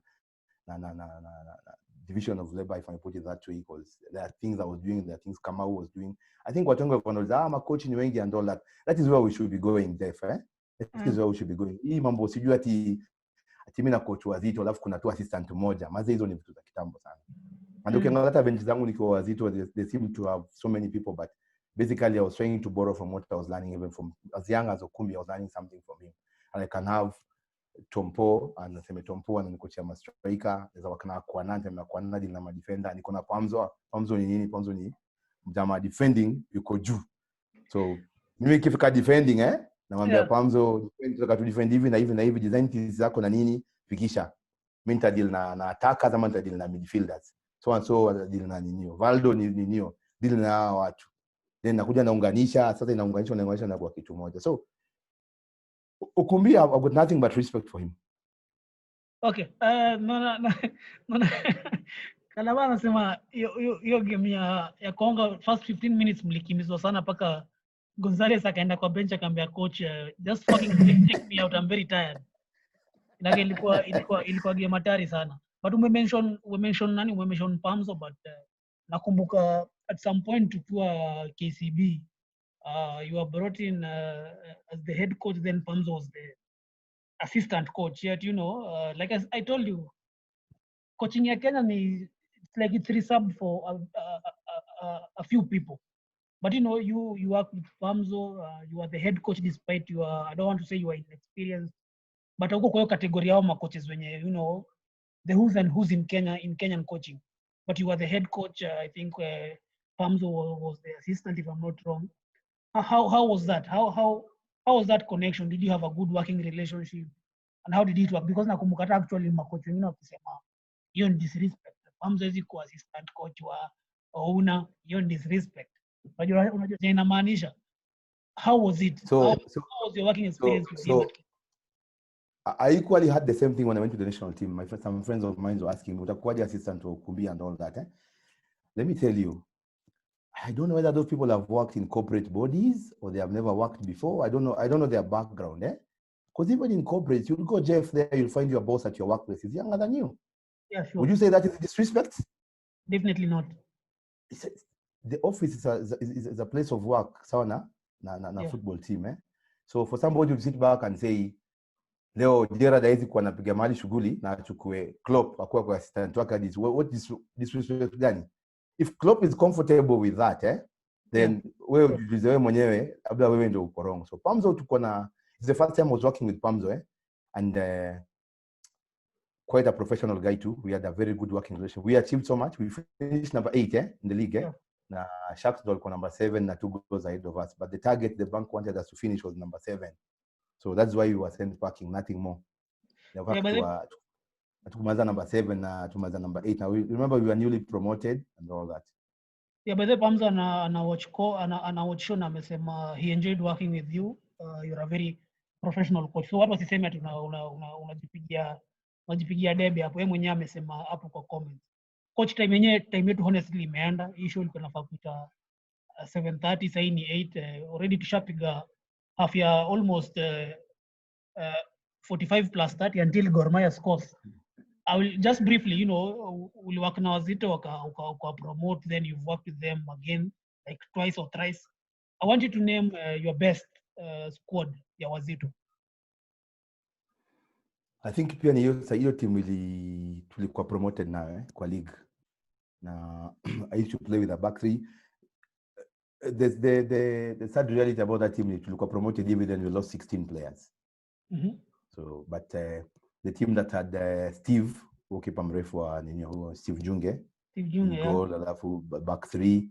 I think I had at the start of the season I had Omurwa as the right of the three center backs, then I had Dennis left of the three center backs, then I had Augusto Osino Cheng, then Osino was recalled by Poster. So I think second leg ilikuwa between Mark na Oliver Kilonzo. And sometimes Marcus brother Kepolo Katwa but akaenda ulinzi pia at some point. I think hiyo second leg alienda ulinzi pia ni soldier saizi. So because of the pressure that was there in the second leg naza pick Mark ahead of Austin. So Mark katikati so Muro on the right, Nani on the left, and Mark katikati. Then coach, before you even continue to the midfield, nimerealize unapenda kucheza 3-5-3 sana. Kuna time you backfire, kuna time inaweza work fiti. Is it a philosophy you like? Basically, why do you like playing with three defenders rather? Because I've seen several games of your games that you seem to like this system so much. This system is it's very dynamic. You can a good example. So when you say sometimes when you say 3, I'll say 5. Naweza kuwa nacheza na team iko stronger than they do. So naweza say my wing backs are not wingers. So naweza chukua traditional full backs ndio kanipigia wing backs. So unajua hao naturally wako defensive oriented. So utapata in that game actually unacheza na 5 defenders. When somebody will read that, mtu akisoma atasema ni 3-5-2. Now I'm looking like 5-3-2 or something like that. So utapata hao fullback because they are naturally very defensive. Utapata mmoja anaenda, mmoja anabaki, mmoja anaenda, mmoja anabaki. Then there are games that you'll feel like I want to attack more, and you say I'm putting wingers as my wing backs. So utapata hiyo game uko na watu wanaenda. Then you will change useme since kuna watu wana attack sana huku kando, then iko na block hapa katikati. So I protect my 3 center backs. Kuna uko na watu wana defense sana huku kando, then you say then I play with like 3 very attacking midfielders because niko na watu wako defensive minded huku. So it's my preference. There is no best system in football. Every coach has their own preference. So hakuna system utasema. When I was learning coaching, I would think, nataka kujua ile system ambayo ndio normal kuliko zote. Hakuna best system in football. You choose system according to players you have. And sometimes you'll have players, but sometimes you'll sign players because you prefer to play in a particular way. So once you sign the players, then now you can choose a system because then you've got the players to play in the system that you want to play. But if you go to a new club, when I went to KCB, I never played with a back 3. The whole season, I never played with a back 3. I was ever playing with a back 4 because niliangalia resources niko nazo nikasema this one will take long so nikastick na back 4 from the one. Nimeona mtu ananipiga vita hapo kwa comments anasema nimesema 3-5-3 I meant 3-5-2. Ni venye pia show imeenda sana na sijakunywa maji bana, ulimi imeteleza, so I meant 3-5-2. Tuendelea. Ushapiga defender zako watatu so hapo kwa shimo. So katikati naanza na jamaa wangu wa Kung Fu Oswe nilikuwa nampenda hapo katikati because ni mtu wa kuvuruga. Ni enforcer. Alafu ni mpoa, ni venye pia anajua ball lakini naelewa. Then na Gadu for his passing ability, na by the time nilikuwa na work na yeye I really worked. But then kisaini Gadu Wazito alikuwa ashacha ball nakumbuka tukipanda, that is what he told me in the dressing room when everybody was celebrating. Gadu pulled me aside to the toilet akaniambia, coach, na kushukuru sana kwa maisha yangu ndio mwenyeregesha kwa ball. By the time I signed him for Wazito, he had given up. He was just working for Posta, no training, no nothing. So Gado atacheza hapo, alafu number 10 Ero. Number 10 Ero for his passing, and he had also grown so much in terms of nikienda Wazito Ero couldn't work physically, but quite educated and quite open-minded, akaamua kuwork. Wing backs on the right, kuna mjamaa alikuwa anaitwa Master. I think he was the most effective player nilikuwa naye kwa hiyo team. That guy could run Subui. Then on the left kulikuwa na ule Mkongo anaitwa Lukige. Lukige on the left as a wing back, so kama nataka kupiga more attacking. Then the 2 strikers ni Joe na Piston. Quite a good side coach, unaona pia time yetu pia yenyewe honestly imeenda sana na I need to release you kwa uende kwa family pia I need to go and, bado niko kwa office, I need to go home. But I'll have to ask you, watu wengi wajue ni mwanabiashara shupavu, you are probably a co-owner of Samba group of restaurants. I know you have a couple of businesses still you run. How are you able to manage? How are you able to manage them? Because now you're not coaching. How are you able to manage your coaching work, the business so successful? And what are some of the lessons probably that you picked that will say now current coaches or upcoming coaches na pia wachezaji, because it's very difficult to balance the two. It's quite difficult for a reason like I don't know that it's in Kenya alone but ukifanya biashara in Kenya ni kama lazima ukuage hapo ukiweka macho kando hivi pia watu wanakutia shule. So the good thing with football in Kenya is still not very professional enough, I have to say that. So like when you coach your team from 7, if you're training at 7 or whatever mpaka 9 ni kama story yako ya coaching imeishia hapo for the day. Well, sometimes like me, I will have meetings with my coaches for analysis and all that, but I was doing bars and restaurants, and I was good at the bar side and the restaurant side, which was always an evening business. So I could keep myself engaged during the day. Then evenings I would be at my businesses in town or travel out of town. Sometimes I would dash to Nakuru and back on the same day without people knowing.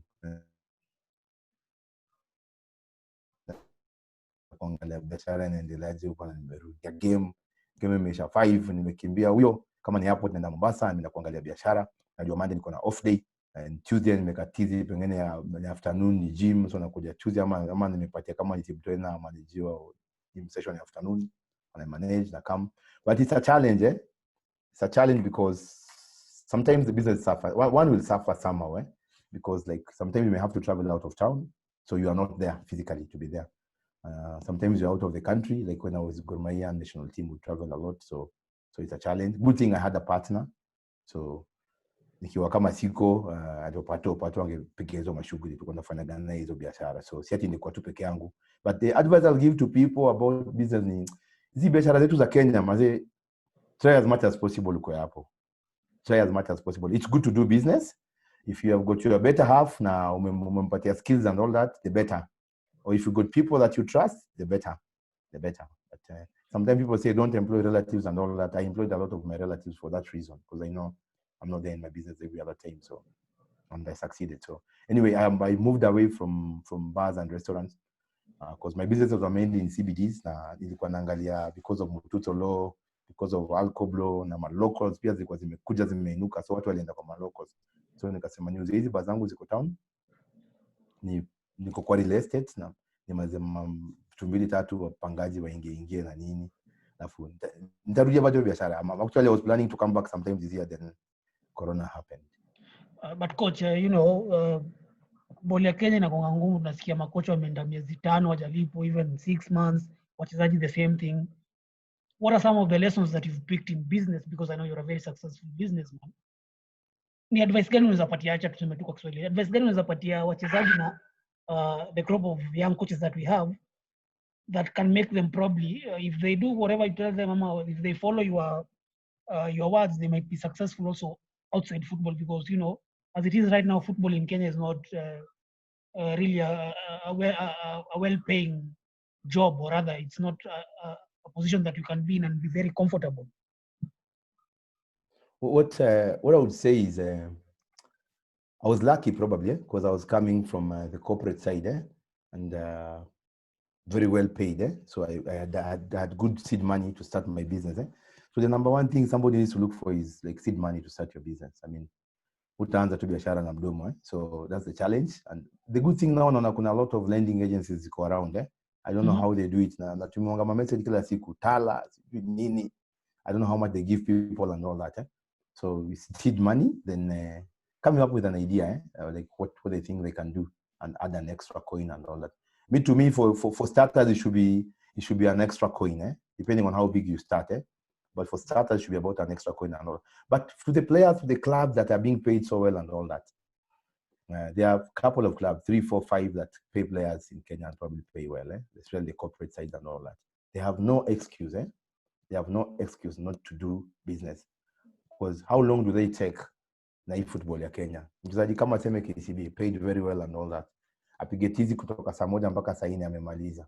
Hata kama ulikuwa mtu aenda kufungulia biashara and all that. 2, they could invest in education. Because football career is very short. In your late 20s, you already unaitwa mzee. Niona Musa Otieno akiojiwa akasema ako 30 bana, jamaa anasema yeye ni buda. Na 30 ukifika 30 bado una feel safe, hata wewe ndo kwa round hizo ma age una feel bado unaweza piga shughuli. Kweli. Watu wanakuita buda, unaona. So they can invest in the education if somebody has got that thing to do education and all that. It will never go wrong. Or they can do investments in businesses. They can care to learn something about financial markets and all that. These terms sound very technical. Kwa mtu ambaye pengine ana affiliate anajua ball, but akikea tu kuza coach ni kutafute siku moja ndio sio kuniongelea kuhusu financial markets na nini. Unieleza hiyo kitu in plain terms. Today I was talking to an extra player nilikuwa naye Wazito Mangala. Na nilikuwa na advice and I'll call him because tukumaliza call show ikaanza. And I was advising him on what he can do because he has a basic degree in finance and he wants to go into probably writing programs and all that. Akaniambia Frank, wewe ni programmer na nini, so ni advice. So nilikuwa naongea tu na yeye, ni debrief na jioni. So I'm available, so many people are available. I mean, mtu asifeel shy ati coach alinikata kule mahali siwezi muongelesha ama coach hajawahi kunicoach na nini. Mimi niko available if anybody needs help and coach mtaanza kupiga biashara gani. Kuja tukae, invite him to my house. Tukae ni debrief ni mwambie wewe anza na kitu kama hii, but these are the pitfalls. These are the pitfalls you have to watch. Kochare, I think this is my final question. Now, namba nasema hapo nasema tu time imeenda but tushapiga paka sasa hivi 11 show ilikuwa isha 7. But currently you're not coaching any team. Are you looking to coming back to probably coaching in the KPL or NSL? And I know some time back you mentioned to me that you're exploring opportunities in other African leagues, especially Zambia. Kuna kitu yote imetokea yenye uko na any offers at the moment ama just what are you looking into doing in the near future as far as coaching is concerned?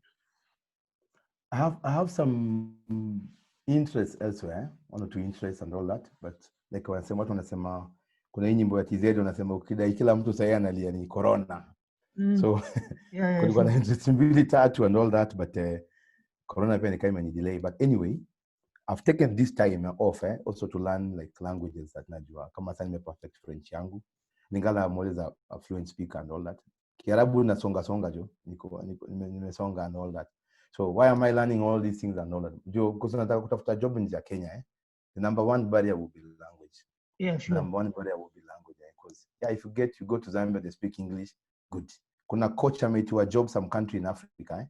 That coach had coached in Kenya. Sorry, niliambiwa jana wajuzi. He had coached in Kenya, but he's not Kenyan, and he has problem with English. So ameitwa job mahali akasema, mazee huko hata waongee Kiswahili, jo alikuwa bambanya Kiswahili hapa Kenya. Akasema hiyo job hawezi chapa. So the agent is in touch with me, akaniambia, since you speak English and all that, and part of that country also speaks Lingala or something, so when the PGE works, and okay, fine, let's wait for this thing to clear and all that. So yeah, I've got an eye on all other things. In the meantime, I'm busy with my IT work and all that. Coach, what will be your parting shot?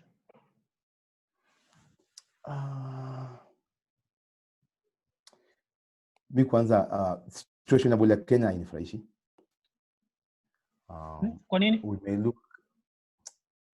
We are step 1 of like 30. And then bado tunataka kwanza kurudia tuone negative and all that, because now like ingalati kama Premier League about 2 or 3 teams, sisi jam mkono moja. I think KCB, Bandari, probably Ulinzi, Tusker that are paying salaries, and what salaries are they paying? I mean, what am I saying that football should be paying? Football should be paying. Should be in those other countries, developed countries, it is the highest paying. It is the highest paying profession. But in Kenya, it's laughing stock. So social media Kenya is an impress sana. Before Nick came in, I used to sit down and say Kenya has got two problems. We've got an administrative problem because of poor leadership there. And then we've got a technical problem in terms of do we have enough coaches to handle players and all that. So Nick came in, started on a right footing, and coaches wakaanza kuwa trained, and I was very happy, by the way. Coaches wakaanza kuwa trained in numbers and all that na nini. So but the technical side is not coaches alone. We need physios, we need masseuse, we need physical and then video analysts. Wako trained, wako trained, because they're supposed to be people with the knowledge of the game, to do this analysis. So nikisema technical side has a problem, mtu anaona si coach yuko. That's why when I go somewhere, people accuse me, unakuanga na watu wengi sana una work now, because I really want to be professional about everything. Nikisema nimeleta huyu mtu hapo, mtu anapiga mambo ya defending, leta huyu mtu hapa anapiga mambo ya attacking, niko na video analyst, niko na video analyst mwingine napiga na Western Stima next week. Leo niko na Bandari, mimi naenda kucheza na Bandari Mombasa, yeye namtuma Western Stima anaenda kuchukua video, na ni mtu anaelewa ball pia, so anaweza chukua video na kuja niambia na naked eye kuna kitu sikushika, lakini ndio kitu Stima wanafanya. No. So that's how I felt like. That's what I'm saying, we are still very far. Ukiangalia ukianza kutujudge based on that, nowhere. So what do you think needs to be done to take Kenyan football to the next level? I think the leadership, we need to sort out issues of leadership, because corporate, I've been in the corporate world. I'm a corporate myself, by the way. Kuna wakati nilikuwa na support mpaka hizo tukiwa Huruma Cranes Academy, nilikuwa na support hiyo kitu and all that. But anyway, coming from a corporate background, I will not put my money on Kenyan football. Sijui kama ligi itaran kesho, haitaran kesho, who will be the chairman, hizo uncertainty, au majamaa watakaeke pesa yake na juu itagrow hivi. Sasa we don't have a broadcaster. I mean, so we need to sort out easy leadership issues, once and for all. It's very easy question kuja vile in the limelight, then I blind up every good thing that we've tried to do. Sort out issues of leadership, then we go back to sort out issues of technical, because technical itakuwa sorted kama issues of leadership hazijakuwa sorted. Coach, nimeshukuru sana for your time. Na hope tutakutana very soon. Give thanks for kukubali kuja kwa show. Najua you're a very busy man. Pia watu walikuwa wamemiss kusikia sauti yako na kujua what you've been up to. I see most guys are saying you're a very good storyteller, and I agree with you. I agree with them. So umebamba wadau sana, na hope when unasema walibeba mabango mkavutwa job mmesameheana. Let's all now unite. Wamejitetea sana kwa comments, wanangoja show isho wakuchukue juu. Chukue. Wamba kuja kwa wali yangu, si yiko kwa wadau watanipiga. But nimeshukuru sana jo kuwa na jioni njema, tutaongea. Alafu huko uri yangu su Liverpool bana. Mambo ya Liverpool niliamua nisikuulize. Unamwulize majamaa wangu wa Liverpool group ya WhatsApp amenisema Liverpool ananitoa kwa group. Najua Liverpool. Yeah, you can take this opportunity. Una feel aje Liverpool is about to take the league after decades? I think it's just a shame that Corona has interfered with it all, Yeah. Sababu hata nikitulikuwa nimeplan ni travel huko bana, niende kipigwa hiyo bus parade, hata mimi niko hapo nione hiyo shughuli vile inapigwa hapo. But anyway, we've suffered long, and I think now we are the best team. So watu pia wakae tu angalie tu vile tunapiga hii shughuli pole pole. Safi coach, you have a good night. Thank you. Kwaheri. Cheers man.